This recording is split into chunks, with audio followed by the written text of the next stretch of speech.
අයිබෝවා සුබම සුබ සෞභාග්‍යමත් දවසක් වේවා කියලා ප්‍රාර්ථනා කරනවා ඔයාට.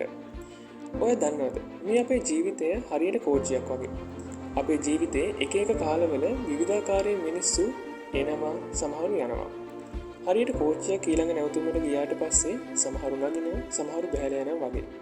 ඉතින් මේ ගමන ලොකු කාලයක් යන්න තියෙන එකක් නෙමෙයි. මේ කෝච්චිය හරි වේගයෙන් ඉස්සරහට යනවා. ඉතින් අපිට මේ ජීවිතේ කරන්න පුළුවන් හොඳම දේ නම් මේ කෝච්චියට නගින අයට අපේ උපරිමයෙන් ඉහළ කරුණාවන්ත බවකින් ආදරයෙන් සතුටින් සංග්‍රහ කිරීම නේද?